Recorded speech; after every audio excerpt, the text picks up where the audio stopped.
श्री शिवाय नमस्तुभ्यम। आप सभी को पौष मास के शुक्ल पक्ष के प्रदोष व्रत की हार्दिक शुभकामनाएं। भगवान शिव, माता पार्वती और भगवान हनुमान जी की कृपा से आपके जीवन की हर कामना पूरी हो। 23 जनवरी 2024 मंगलवार के दिन पौष मास का शुक्ल पक्ष का प्रदोष व्रत है। प्रदोष का व्रत जब मंगलवार के दिन आता है तो इसे भौम प्रदोष कहा जाता है। और भौम प्रदोष के दिन जिस प्रकार से भगवान शिव, माता पार्वती की पूजा की जाती है, बिल्कुल उसी प्रकार से हनुमान जी की भी पूजा करनी चाहिए। इस दिन अगर आप हनुमान जी की पूजा करते हैं, भगवान शिव की पूजा करते हैं, माता पार्वती की पूजा करते हैं, तो इससे रोग, ऋण और शत्रुओं से मुक्ति मिलती है, आर्थिक तंगी दूर होती है, संतान प्राप्ति में आ रही बाधाएं दूर होती हैं। तो आज के दिन विधि विधान से भगवान शिव की पूजा कीजिए, माता पार्वती की पूजा कीजिए और इसके बाद हनुमान जी के मंदिर जाकर हनुमान जी के दर्शन भी कीजिए। और आज की वीडियो में आप सुनेंगे पौष प्रदोष व्रत की कथा, भौम प्रदोष व्रत की कथा। और हाँ, वीडियो को पूरा देखिए तो इससे आपको पूजा की संपूर्ण विधि और प्रदोष काल के शुभ मुहूर्त की भी जानकारी मिल जाएगी। और इसके साथ ही आज आपको कौन सा उपाय करना चाहिए जिससे कि जिस भी मनोकामना से आप व्रत धारण करते हैं या बिना व्रत किए भी पूजा करते हैं, आपकी वो मनोकामना पूरी होती है। तो वीडियो को पूरा जरूर देखिए। और अब सबसे पहले सुनते हैं भौम प्रदोष व्रत की कथा। एक नगर में एक वृद्धा रहती थी। उसका एक ही पुत्र था। वृद्धा की हनुमान जी पर गहरी आस्था थी। वह प्रत्येक मंगलवार को नियम पूर्वक व्रत रखकर हनुमान जी की आराधना करती थी। एक बार हनुमान जी ने उसकी श्रद्धा की परीक्षा लेने की सोची। हनुमान जी साधु का वेश धारण करके वृद्धा के घर गए और पुकारने लगे, है कोई हनुमान भक्त जो हमारी इच्छा पूर्ण करे? पुकार सुनकर वृद्धा बाहर आई और बोली, आज्ञा महाराज।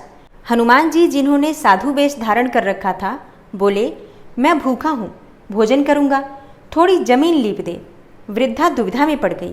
अंततः हाथ जोड़कर बोली, महाराज, लीपने और मिट्टी खोदने के अतिरिक्त आप कोई दूसरी आज्ञा दें, मैं अवश्य पूर्ण करूँगी। साधु ने 3 बार प्रतिज्ञा कराने के बाद कहा, तू अपने बेटे को बुला, मैं उसकी पीठ पर आग जलाकर भोजन बनाऊंगा।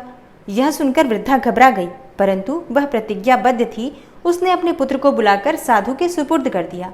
साधु वेशधारी हनुमान जी ने वृद्धा के हाथों से ही उसके पुत्र को पेट के बल लिटवाया और उसकी पीठ पर आग जलवाई। आग जलाकर दुखी मन से वृद्धा अपने घर में चली गई। इधर भोजन बनाकर साधु ने वृद्धा को बुलाकर कहा, तुम अपने पुत्र को पुकारो ताकि वह भी आकर भोग लगा ले। इस पर वृद्धा बोली, उसका नाम लेकर मुझे और कष्ट न पहुंचाओ। लेकिन जब साधु महाराज नहीं माने तो वृद्धा ने अपने पुत्र को आवाज लगाई। अपने पुत्र को जीवित देखकर वृद्धा को बहुत आश्चर्य हुआ और वह साधु के चरणों में गिर पड़ी। तब हनुमान जी अपने वास्तविक रूप में प्रकट हुए और वृद्धा को भक्ति का आशीर्वाद दिया। प्रेम से बोलिए, बजरंग बली हनुमान की जय, भगवान शिव और माता पार्वती की जय। और अब बात करें भौम प्रदोष के उपाय के बारे में। देखिए, अगर आप कर्ज से परेशान हैं, आर्थिक तंगी आपके घर में है, तो आपको आज के दिन भगवान हनुमान जी की पूजा जरूर करनी चाहिए। हनुमान जी का मंदिर आपके घर के आसपास अगर है तो आप दर्शन के लिए अवश्य जाइए। बूंदी के लड्डू हनुमान जी को आज के दिन अर्पित करने से, उन्हें भोग लगाने से और हनुमान जी के मंदिर में चमेली के तेल का चौमुखा दीप प्रज्वलित करने से आपकी हर प्रकार की परेशानी का समाधान हो जाता है। कर्ज चाहे कितना भी बड़ा हो, परेशानी चाहे कितनी भी बड़ी हो, हनुमान जी की कृपा से आपको हर प्रकार की परेशानी से मुक्ति मिलती है। और हाँ, आज के दिन ऋण मोचन मंगल स्तोत्र का पाठ किसी भी शिव मंदिर में या हनुमान मंदिर में करने से भी आपको हर प्रकार के कर्ज से, रोग से, ऋण से, शत्रुओं से मुक्ति मिल जाती है।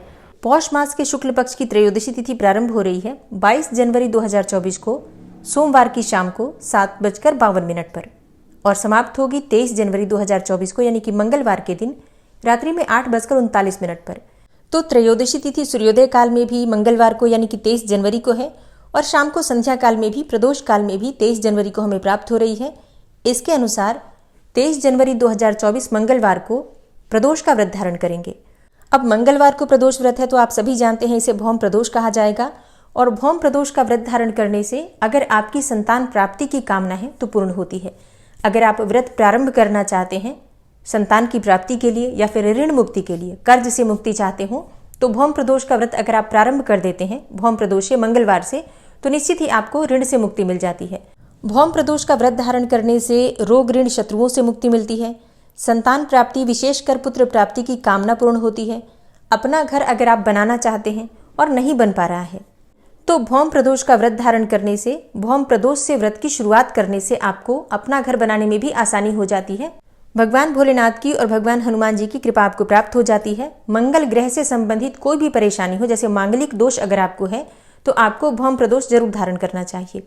देखिए क्या होता है कि पहले हम व्रत की शुरुआत उसी दिन से करते हैं जो हमारी मनोकामना होती है। जैसे कि संतान प्राप्ति की कामना होती है तो शनिवार या फिर मंगलवार का जो प्रदोष व्रत होता है वो अत्यंत श्रेष्ठ माना जाता है। अगर आपकी विवाह की मनोकामना है, शीघ्र विवाह की कामना है, तो सोम प्रदोष से आपको व्रत की शुरुआत करनी चाहिए। दाम्पत्य जीवन को सुखमय बनाना चाहते हैं या फिर आपको आर्थिक समृद्धि चाहिए, भौतिक सुख चाहिए, तो इसके लिए शुक्रवार से व्रत शुरू करना चाहिए। इसी प्रकार से दिन के अनुसार, कामनाओं के अनुसार व्रत शुरू किए जाते हैं। लेकिन एक बार आप व्रत प्रारंभ कर देते हैं, उसके बाद से जो भी प्रदोष आता है, चाहे जिस भी दिन पड़े, उस दिन आपको व्रत करना होता है। ठीक है, ऐसा नहीं है कि मंगलवार को प्रदोष आएगा तभी आप व्रत करेंगे, नहीं। आपने एक बार शुरू कर दिया उस दिन से, बस उसके बाद जो भी प्रदोष व्रत आएंगे, सारे प्रदोष के व्रत आपको करने होते हैं। लेकिन अगर आपकी कोई विशेष मनोकामना है तो आपको व्रत का प्रारंभ उसी दिन से करना चाहिए जो कि आपकी कामना के लिए अनुकूल प्रदोष का व्रत होता है। तो इस प्रकार से आपको ध्यान रखना है प्रदोष व्रत का प्रारंभ करने के लिए। भौम प्रदोष के दिन भगवान शिव के साथ भगवान हनुमान जी की भी पूजा की जाती है। जैसे कि शिव पार्वती की आप पूजा करेंगे, उसी प्रकार से भगवान हनुमान जी की भी आपको पूजा करनी चाहिए। हनुमान मंदिर में जाकर भी आपको दर्शन करना चाहिए, उनको बूंदी का प्रसाद अर्पित करना चाहिए। आप चाहें तो चोला चढ़ा सकते हैं, चमेली के तेल और सिंदूर का, हनुमान जी को। इससे आपको कर्ज से मुक्ति मिल जाती है, मनवांछित कामना पूर्ण हो जाती है। तो भगवान शिव और माता पार्वती की विधि विधान से आपको प्रदोष काल में पूजा करनी है, फिर उसके बाद से हनुमान जी की भी पूजा करनी है। ठीक है, तो इस बात का आपको ध्यान रखना है। और अब जानते हैं कि प्रदोष काल की पूजा का शुभ मुहूर्त क्या होगा। देखिए, प्रदोष काल की पूजा का शुभ मुहूर्त होगा शाम को 5:30 से रात्रि में 8:30 तक। प्रदोषकालीन पूजा की कुल अवधि होगी 3 घंटे की। इस समय में आपको विधि विधान से भगवान शिव की पूजा करनी है, उनका अभिषेक करना है, दीपदान करना है। तो भांग, धतूरा, बिल्वपत्र, अक्षत पुष्प इत्यादि ये सभी चीजें भगवान शिव को अर्पित कीजिए। उसके बाद से उनकी आरती कीजिए। भोग में आप चाहें तो खीर का भोग लगा सकते हैं, जो भी आपके पास ऋतुफल हो तो उनका भोग आप लगा सकते हैं, या फिर सफेद मिठाई का भोग लगा सकते हैं। ये चीजें ना हो उपलब्ध तो शक्कर, गुड़ बताशा जो भी आपके पास उपलब्ध हो, यथाशक्ति यथासंभव भगवान को भोग अर्पित कीजिए। उनसे क्षमा प्रार्थना कीजिए, आरती कीजिए। पूजा संपन्न करने के बाद आप चाहें तो अपना व्रत खोल सकते हैं। बहुत से भक्त हैं जो कि शाम को ही अपना व्रत खोल लेते हैं, कई भक्त हैं जो कि अगले दिन ये व्रत खोलते हैं। लेकिन अगर बात करें कि पारण का सही नियम क्या है प्रदोष व्रत का, तो देखिए, प्रदोष व्रत के दिन कभी भी भूल कर भी अनाज का सेवन नहीं करना चाहिए, ऐसा शास्त्रों में कहा गया है। पूरी तरह से निराहार रहकर ही ये व्रत किया जाता है। और फिर अगले दिन सुबह जल्दी उठकर स्नान करके भगवान शिव की पूजा करने के बाद ही शुद्ध और सात्विक भोजन खाकर अपना व्रत खोलना चाहिए। तो नियम तो इसी प्रकार से होता है, लेकिन जिस प्रकार से भी आपने अपना व्रत प्रारंभ किया है उसी प्रकार से आप चाहें तो व्रत कर सकते हैं। दोस्तों, उम्मीद करती हूँ कि आप इस चैनल पर आने वाली पौष मास की कथा भी जरूर सुनते होंगे। और अगर आप अब तक नहीं सुन पा रहे हैं तो आज से ही सुनना प्रारंभ कीजिए। उस कथा को सुनने मात्र से बहुत सारी परेशानियां आपकी समाप्त हो सकती हैं।